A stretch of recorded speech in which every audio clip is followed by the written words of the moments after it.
बोलिए बंदी छोर साहिब कबीर की जय। संत समाज की जय। भक्त जनों की जय। साहिब बंदगी, साहिब बंदगी, साहिब बंदगी। सदगुरु कबीर बीजक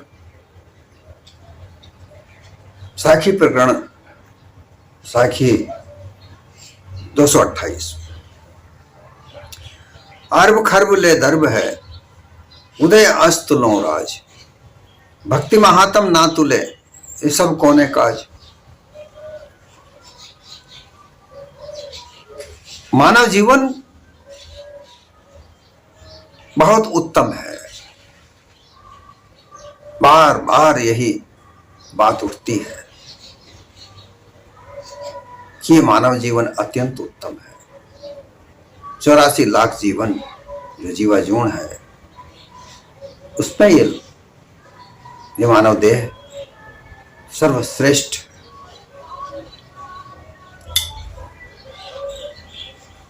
इसमें किसी बात की कोई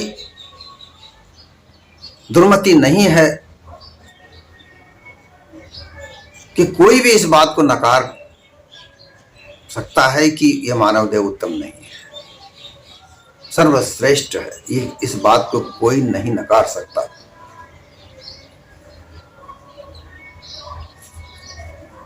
लेकिन इसमें नकारात्मक विचार बहुत है।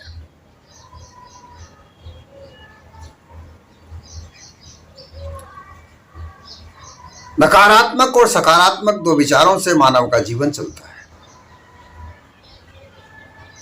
Positivity, negativity.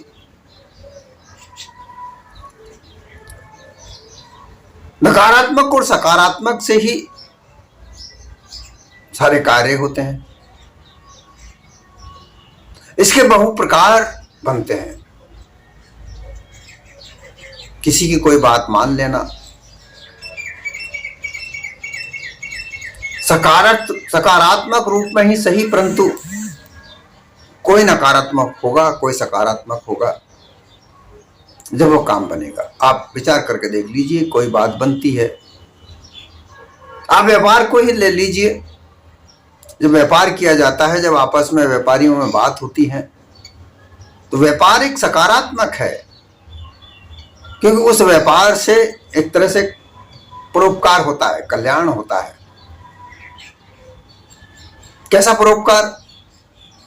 कि उसमें जो व्यापार के द्वारा वस्तु इधर से उधर, उधर से उधर, उपभोग की वस्तुएं, विभिन्न प्रकार के सामान इधर से उधर पहुंचाए जाते हैं और पहुंच में लाए जाते हैं।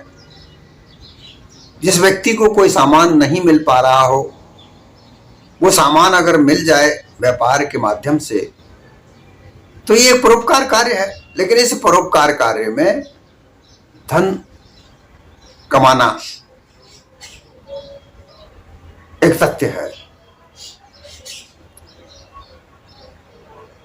और इस धन आदान प्रदान, कहीं आदान धन का होता है, कहीं आदान सामान का होता है, वस्तु का होता है।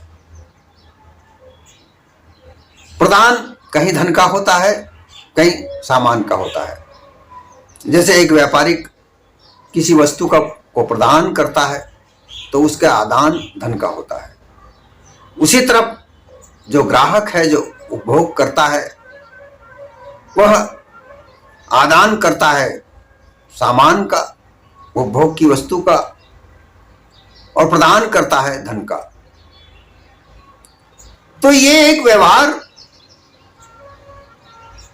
ऋणात्मक धनात्मक एक नेचुरल प्रकृति है, प्राकृतिक व्यवहार है,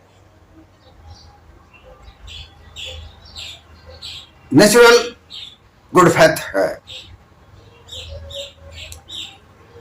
और इसी में ही, इसी तरीके से और विचारों को देखें, और व्यवहारों को देखें जो सार्वजनिक व्यवहारिक सत्ता है, इसमें कहीं नकारात्मक है, कहीं सकारात्मक है, दोनों का सम्मिश्रण होता है,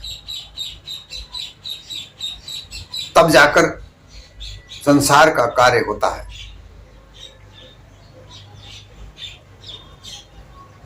परंतु इस मानव देह में बहुत से लोग नकारात्मक विचार के आधार पर जीते हैं, बहुत से लोग सकारात्मक आधार पर जीते हैं। और सकारात्मक और नकारात्मक व्यक्तियों के विचारों के बीच जो द्वंद्वता फैलती है वही दुर्मतियां होती है।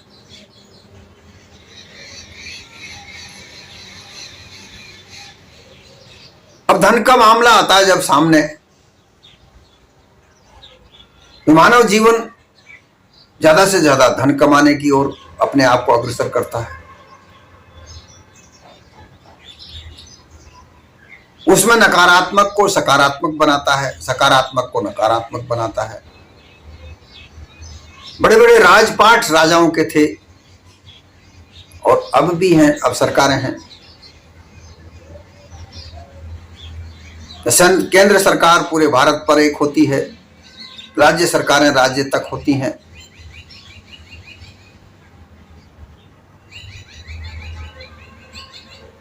राज्य सरकारों में छोटे छोटे जो राज्य प्रारूप बनाए, जो पंचायत तक हुए हैं,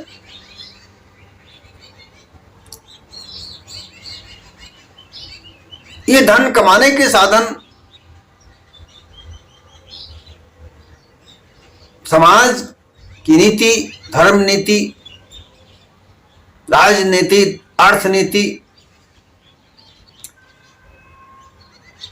व्यवहारिक सत्ता में सब साथ हैं और इसी से मानव जीवन चलता है।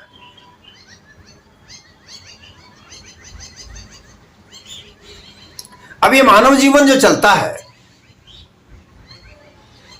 अब इसमें ये आवश्यक नहीं है, और हम देखते भी हैं कि हर व्यक्ति अलग अलग मति, अलग अलग क्षमता, अलग अलग विचार रखे हुए हैं। सब एक साथ नहीं होते, सारों की मति एक जैसी नहीं होती, सारों का जो बुद्धि विकास है वो सबका एक सा नहीं होता। इसलिए अलग अलग मतों में परिवर्तन होते हैं।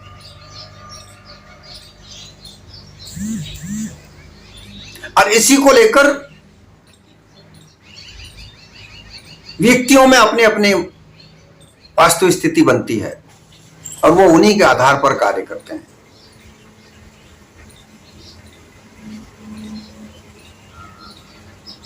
एक व्यक्ति नए नए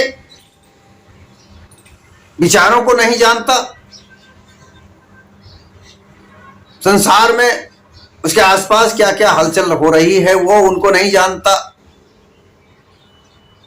वो इसलिए अनजान पने में जीता है। उसके पास जो नेगेटिविटी, जो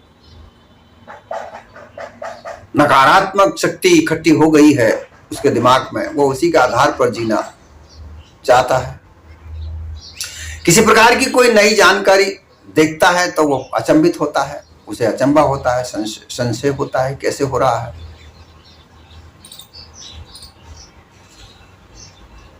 और ज्यादातर लोग लोभ लालच की ओर अग्रसर होते हैं। सकारात्मक नकारात्मक का आधार क्या है, ये एक बहुत बड़ी बात है, इसको सोचना विचारना चाहिए। उसका आधार क्या है? सकारात्मक सोच अगर स्वार्थवश होगी, स्वार्थ का आधार उसका होगा, तो उस सकारात्मक सोच को वह लोभ लालच के आधार पर देखेगा और वो सामने वाले के दिमाग में अपनी उस लोभी लालची बात को ऐसा भरेगा कि उसे वहां सकारात्मक नजर आएगा।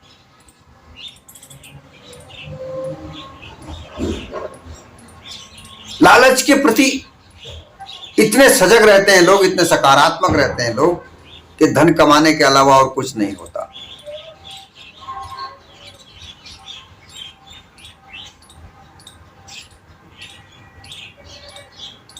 धन कमाने के लिए लोग अपने पूरी सकारात्मक शक्ति धन का आधार पर रखते हैं। वहां लालच है, लोभ है, वो सोचते हैं कि धन होना चाहिए, बस धन ना हुआ तो कुछ नहीं हुआ। वो वहां निर्दयता को भी धारण करते हैं, कठोरता को भी धारण करते हैं, क्रूरता को भी धारण करते हैं। चमड़ी जाए पर दमड़ी ना जाए, इस तरह की आराधना, धारणा, ये सकारात्मक विचार उसका वहां पर बना होता है। आधार धन कमाना होता है। धन कमाने की ओर उसका पूरा जीवन तत्पर होता है। और यहां यही कहा है साहब ने, अरब खरब ले दर्ब है,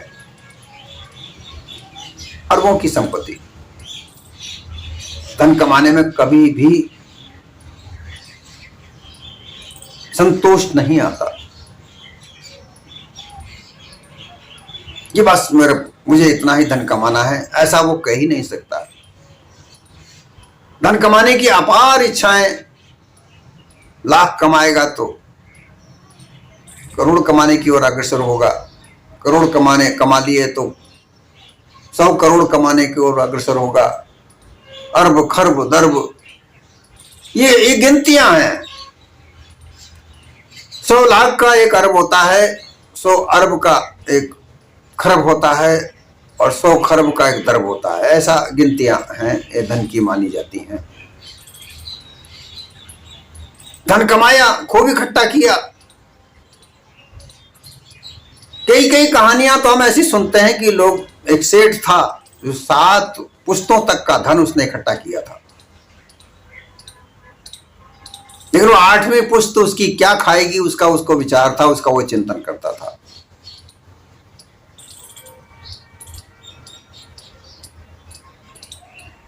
वो उसी चिंता में था कि मेरा 8वीं पीढ़ी जो है उसके खाने के लिए बंदोबस्त मैं नहीं कर पा रहा हूं।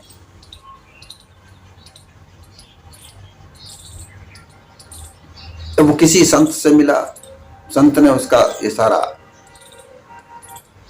भ्रम निकाला कि भाई तुम 8वीं पीढ़ी के लिए धन की चिंता कर रहे हो। यहां तो लोग सुबह खाते हैं, शाम का उनको चिंता होती है कि शाम को क्या मिलेगा। इस संसार में ऐसे ऐसे लोग भी हैं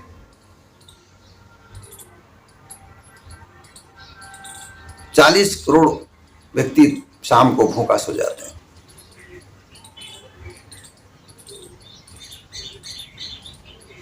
वो सुबह की चिंता करते हैं कि सुबह कोई कार्य करेंगे, कहीं से धन मिलेगा तो भोजन बनेगा।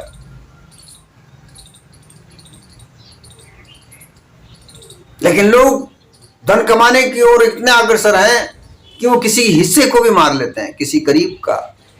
अभी सरकारें गरीबों के लिए खूब सारा धन उन परियोजनाओं में लगाती है जो गरीबों के लिए है, लेकिन उनमें बीच में कार्य करने वाले लोग उस धन को ऐंठ लेते हैं, उन गरीबों तक पहुंचने नहीं देते।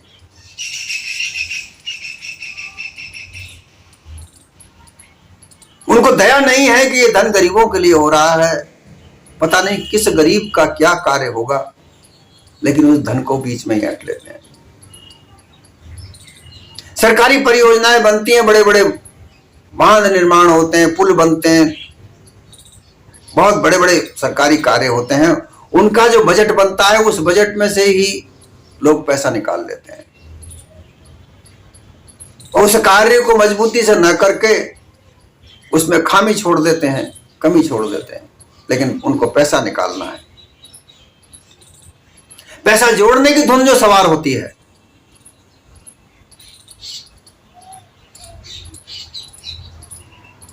ठग विद्या करने वाले लोग तरह तरह की ठगी करते हैं।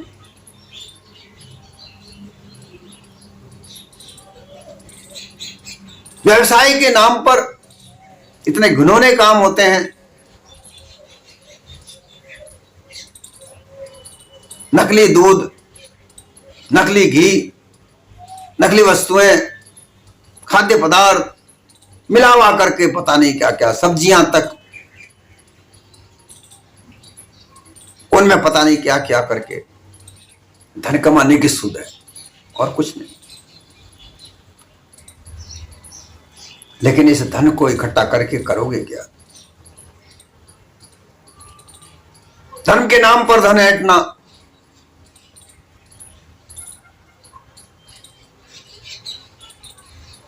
धर्म में कहीं धर्म उपदेश तो धर्म के नाम पर ऐसा ऐसा करते हैं जहां धन कमाने की बात ही नहीं है। परंतु वही कहने वाले लोग, वो कथा प्रवचन करने वाले लोग, कितनी कितनी एक एक दिन की उनकी फीस कितनी है, इसका पर किसी का ध्यान नहीं जाता। धन कमाना, इतना धन का अंबार उनके पास लगा हुआ है, बता नहीं सकते। इनकम टैक्स, आयकर विभाग उनके ऊपर नहीं पहुंच सकता। ऐसी ऐसी अड़चनें करते हैं, क्योंकि जो आयकर विभाग है, जिनके पास ज्यादा धन है, उनसे वो कल्याणकारी कार्य करने के लिए उनसे धन टैक्स के रूप में लेते हैं, आय के रूप में लेते हैं, आयकर के रूप में लेते हैं। उससे गरीबों का भला होता है, जो निर्धन है उनके लिए भला होता है। जो राजस्व धन का होता है सरकार का, वो इनकम टैक्स से होता है, और भी दूसरे टैक्स होते हैं, वो सब होता है, लेकिन उसी की चोरी करते हैं लोग। वहां पर भी नहीं छोड़ते, जो उनका इनकम टैक्स बनता है, जो उनका व्यापार टैक्स बनता है, उसमें भी वो चोरी करते हैं। क्योंकि धन कमाने का जो सरकार का पैसा है, उसको भी वो हड़प कर जाते हैं। ऐसा की यही कहती है कि धन कमाने का धुन सवार है व्यक्ति में, मानव में। जो मानव सर्वश्रेष्ठ कहा जाता है, यह देह सर्वश्रेष्ठ कही जाती, उन्नत कही जाती है। धन कमाने की धुन में क्या उन्नत हो सकती है? धन कमाना बुरी बात बिल्कुल नहीं है।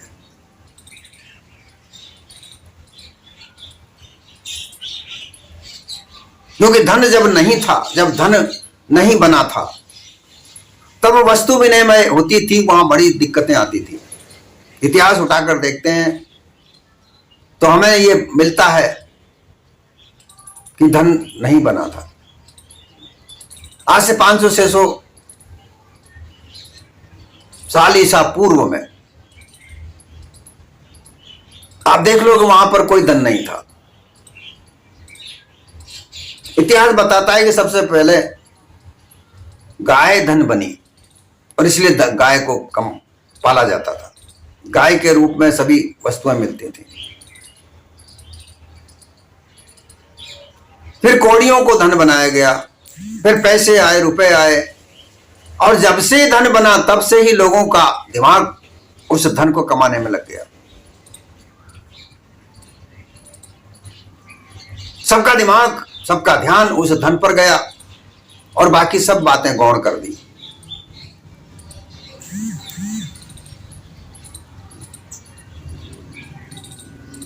आज से 50-60 साल पहले आप चले जाओ पीछे, तो पहले कार्य पर महत्व होता था कि कार्य अच्छा होगा, पैसा भी अच्छा मिलेगा। लेकिन अब दृष्टिकोण बदल गया है। अब धन पर दृष्टिकोण है कि धन कितना मिलेगा भाई, काम तो बाद की बात है, काम कैसा करेंगे, क्या करेंगे, वो बाद की बात है, पहले धन बताओ कितना दोगे। और धन लेकर भी अच्छा कार्य नहीं किया जाता। लोग कम समय में ज्यादा से ज्यादा धन कमाना चाहते हैं।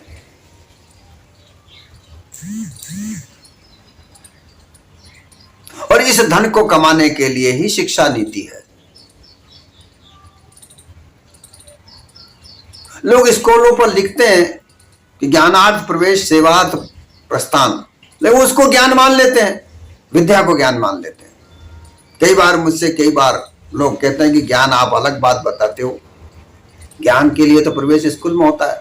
अरे भाई, वो विद्या का ज्ञान है, धन कमाने का मात्र साधन है।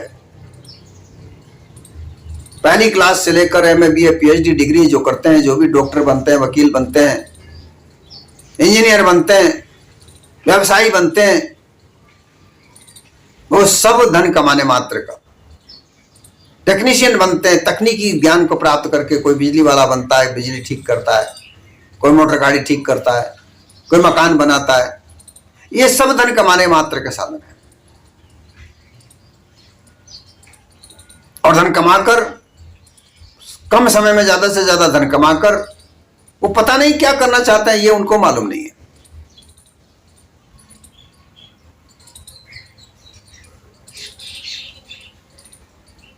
ये धन कमाना मानव मात्र के लिए जरूरी है, आवश्यक है, परंतु क्योंकि इससे हर समाज में हर तबके के लोगों में सभी तरह की व्यवस्थाओं को खरीदा बनाया जा सकता है। धन के मात्र से, धन के साधन से हर व्यक्ति अपने अपने साधन बनाते हैं। घोड़ा गाड़ी, घोड़ा, मकान, जायदाद, हीरा मोती, ये सब खरीदते हैं।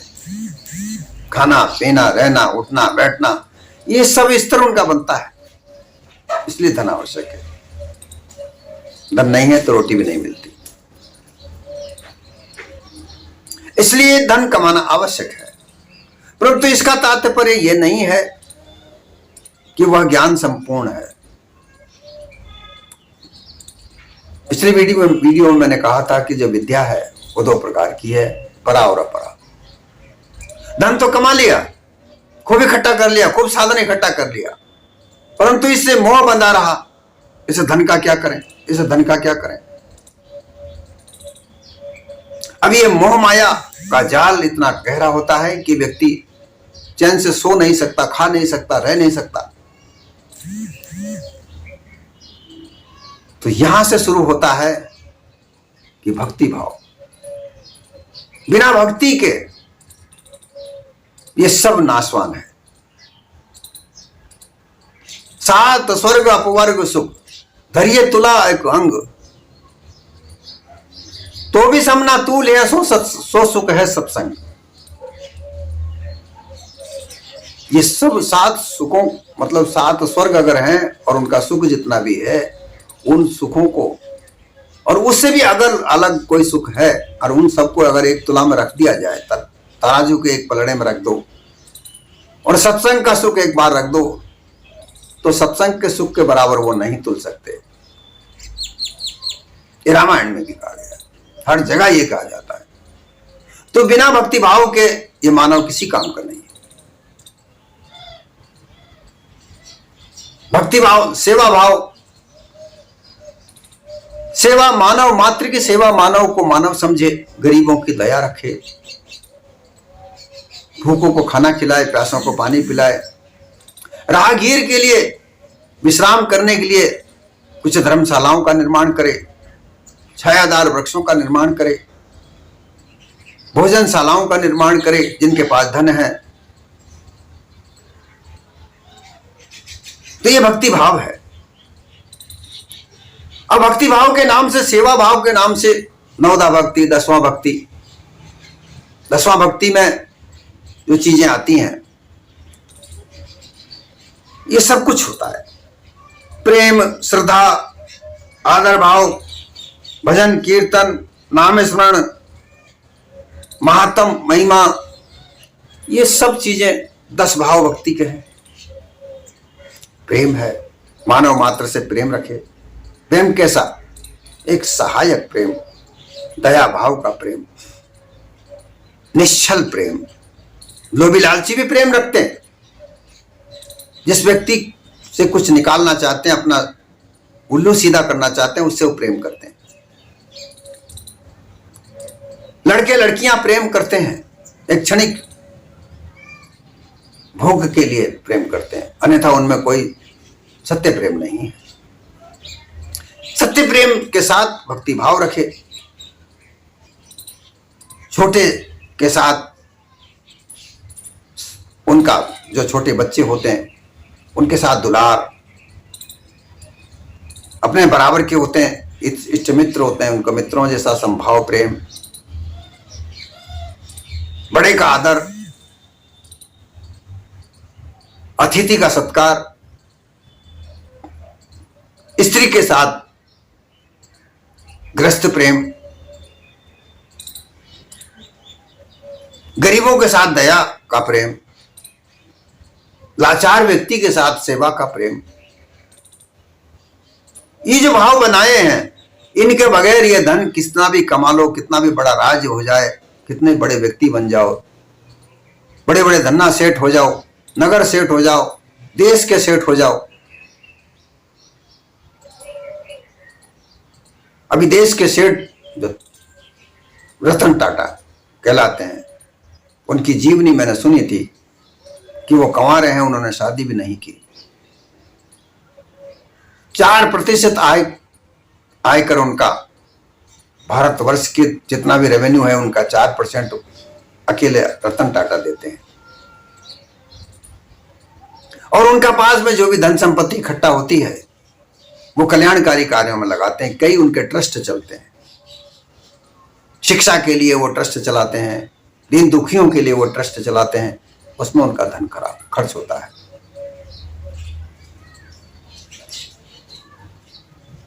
तो ऐसे सेठ होने चाहिए, धन कमा कमा कर अरब खरब धन का एकत्रित करके और किसी कल्याणकारी धन न करे, कार्य न करे, परोपकार कभी न करे, तो ऐसे व्यक्ति उत्तम कैसे हो सकते हैं। इसी प्रकार साहब ने कहा कि मानव तेरे गुण बड़े, मास ना आवे काज, हाड़ ना आभूषण बने, चाम ना बाजे बाज।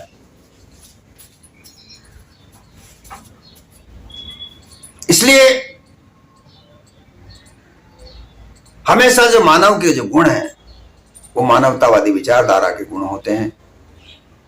हमेशा से धन कमाना बड़ी कोई बुरी बात भी नहीं है, लेकिन महत्वपूर्ण भक्तिभाव से ज्यादा नहीं है।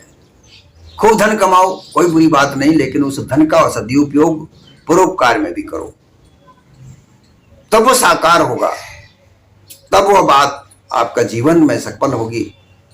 अन्यथा तो अपने आप के लिए जिए,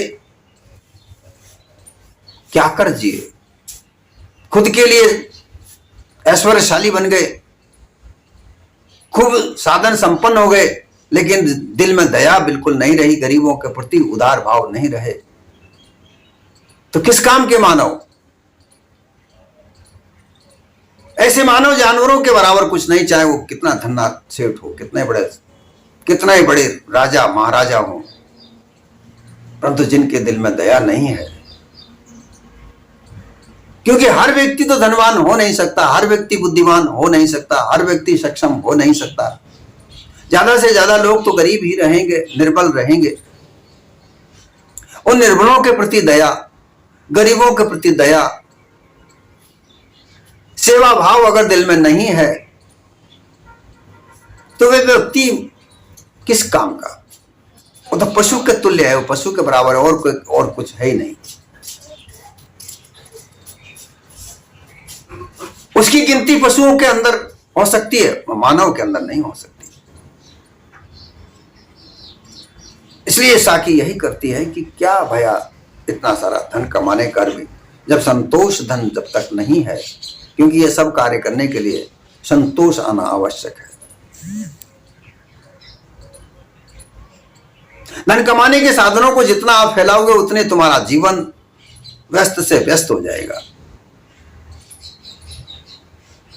आपको वैसी व्यवस्थाएं बनानी पड़ेंगी, और आप समय पर खाना नहीं खा सकते, समय पर सो नहीं सकते, समय पर अपने इष्ट मित्रों से मिल नहीं सकते, अपने बाल बच्चों से मिल नहीं सकते, परिवार से मिल नहीं सकते, तो क्या भया, क्या काम का। इसलिए सतगुरु कहते हैं भक्ति भाव के अलावा ऐसा कोई कार्य नहीं है इस दुनिया में जो मानव करे तभी वह उत्तम हो सकता है। भक्ति भाव का तात्पर्य यही है, जो संत जन परिवार को त्याग कर वैरागी धारण कर एक ज्ञान का प्रचार प्रसार करने के लिए जगत में विचरण करते हैं, नदी की तरह बहते हैं, वृक्ष की तरह छाया देते हैं, फल देते हैं, परंतु उसमें कहीं उनका स्वार्थ नहीं होता, वो परोपकारी होते हैं। ऐसे लोगों का जीवन के प्रति आदर सत्कार रखे। वह आदर सत्कार ही सेवा है, वही परम भक्ति है। इस भक्ति के बगैर ये मानव पशु के तुल्य है।